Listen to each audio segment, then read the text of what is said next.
Football ప్రపంచ cup ఫైనల్లో అర్జెంటీనాపై Spain విజయం సాధించడంతో ఇజ్రాయెల్ మారణహోమంతో శిథిలమైన గాజాలోని పాలస్తీనియన్లు ఘనంగా సంబరాలు చేసుకున్నారు.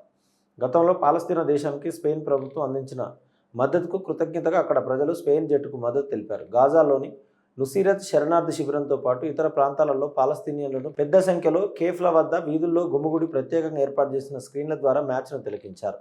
స్పెయిన్ దేశం పాలస్తీనాకు అనుకూలంగా దశాబ్దాలుగా స్టాండ్ తీసుకోవడం, పాలస్తీనా దేశాన్ని అధికారికంగా గుర్తించడం వంటి కారణాల వల్ల గాజా ప్రజలు స్పెయిన్ను తమ అభిమాన జట్టుగా భావించారు.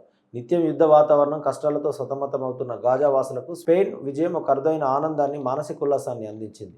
ఇదిలా ఉండగా స్పెయిన్ ప్రజలు తమ సొంత వేడుకల సమయంలో పాలస్తీనాను మర్చిపోలేదు. తమ జాతీయ జట్టు ప్రపంచ కప్ విజయం సాధించిన అనంతరం స్పెయిన్లో ప్రజలు పాలస్తీనా జెండాను ఎగరవేస్తూ పాలస్తీనాకు స్వేచ్ఛ అని నినాదాలు చేస్తూ సంబరాలు చేసుకుంటున్నారు. స్పెయిన్ జాతీయ జట్టు స్టార్ అయిన లామిన్ యమాల్ 2025-2026 సీజన్లో స్థానిక లీగ్ను గెలుచుకున్నందుకు తన జట్టు బార్సిలోనా జరుపుకున్న సంబరాల్లో పాలస్తీనా జెండాను ఎగరవేశాడు. ఈ చర్యకు పాలస్తీనియన్ల నుండి ఆమోదం లభించగా ఆ స్పెయిన్ స్టార్పై ఇజ్రాయిల్ నుండి విమర్శలు వెల్లువెత్తాయి. పార్లమెంటు వర్షాకాల సమావేశాల తొలి రోజున విపక్షాలు పెద్ద ఎత్తున నినాదాలు చేయడంతో లోక్సభ కార్యకలాపాలు పలుమార్లు వాయిదా పడ్డాయి. దివంగత మాజీ ఎంపీలకు నివాళులర్పించడం ద్వారా స్పీకర్ ఓం బిర్లా సభా కార్యకలాపాలను ప్రారంభించారు. ఆ వెంటనే ప్రతిపక్ష సభ్యులు నినాదాలు చేయడం ప్రారంభించడంతో సభలో గందరగోళం నెలకొంది. శాంతిని పాటించాలని స్పీకర్ బిర్లా మరోసారి సూచిస్తూ పార్లమెంటు ప్రజాస్వామ్యానికి అత్యున్నత వేదిక, మాట్లాడేందుకు అందరికీ సమయం కేటాయిస్తామని అన్నారు. ఆ తర్వాత కొద్దిసేపటికే లోక్సభ వాయిదా పడింది.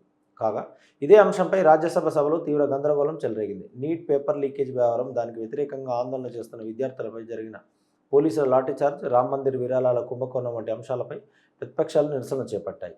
దీంతో సభలో తీవ్ర రాజకీయ దుమారం రేగి సభ వాయిదా పడింది. నీట్ పరీక్షలో జరిగిన అక్రమాలు, అవకతవకలపై కేంద్ర విద్యాశాఖ మంత్రి రాజీనామా చేయాలని, ఈ అంశంపై చర్చ జరగాలని విపక్ష నాయకుడు మల్లికార్జున ఖర్గే పట్టుబడడంతో సభలో తీవ్ర రాజకీయ మంటలు రాజుకున్నాయి. కాక్రోజ్ జనతా పార్టీ నిరసనల అంశాన్ని కూడా ప్రతిపక్ష సభ్యులు సభలో ప్రస్తావించారు. ప్రతిపక్షాల నిరసనలు, ఆందోళన నేపథ్యంలో రాజ్యసభ చైర్మన్ సిపి రాధాకృష్ణన్ను సభను వాయిదా వేశారు.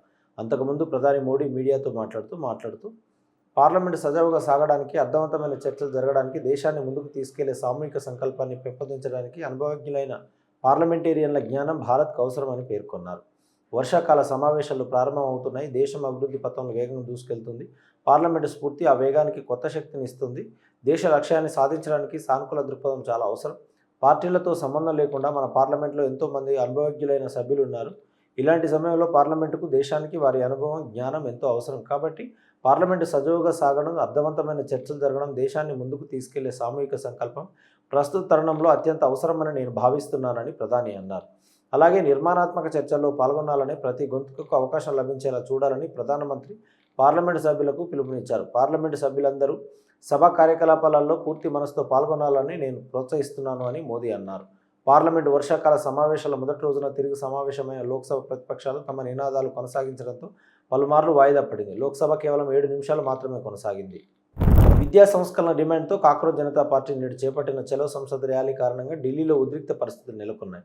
ఆందోళనలో భాగంగా పార్లమెంటు వైపు దూసుకువచ్చిన సీజేపీ కార్యకర్తలను భద్రతా దళాలు ఎక్కడికక్కడ అడ్డుకునేందుకు ప్రయత్నించాయి. నిరసనకారులపై బాష్పవాయువు ప్రయోగించి లాఠీచార్జి చేసి చెదరగొట్టాయి. దీంతో పార్లమెంటు సమీపంలో తీవ్ర ఉద్రిక్తత వాతావరణం నెలకొంది. కాగా ఈ రోజు తలపెట్టిన పార్లమెంటు మార్చుకు రాజకీయ నాయకులు, నటులు, సామాన్య ప్రజలు భారీగా తరలివచ్చారు. ఈ కార్యక్రమం కోసం దేశంలోని వివిధ ప్రాంతాల నుండి ప్రజలు రావడం ప్రారంభించారని పేర్కొంటూ మద్దతుదారులతో కిక్కిరిసిపోయిన నిరసన ప్రదేశం ఫోటోలు, వీడియోలు సీజేపీ సభ్యులు సోషల్ మీడియాలో పంచుకున్నారు.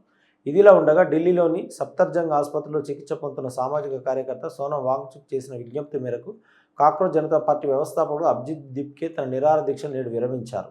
అలాగే 23 రోజులుగా నిరాహార దీక్ష చేస్తున్న ఐసా విద్యార్థి నాయకులు నేహా, మనీష్, అమీన్ కూడా తమ దీక్షలకు ముగింపు పలికారు. దీంతో బాలీవుడ్ సీనియర్ నటి షబానా ఆజ్మీ, విలక్షణ నటుడు ప్రకాష్ రాజ్, ఆర్జేడీ ఎంపీ మనోజ్కర్ మార్జు, ఆర్జేడీ నేత రాజారాం పాల్, సిపిఎం ఎంపీ అక్రమరామ్, సామాజిక కార్యకర్త యోగేంద్ర యాదవ్ దీక్షలు విరమింపజేశారు. నిరాహార దీక్ష ముగిసిన సీజేపీ పోరాటం కొనసాగుతున్న ఈ సందర్భంగా వీరు ప్రకటించారు.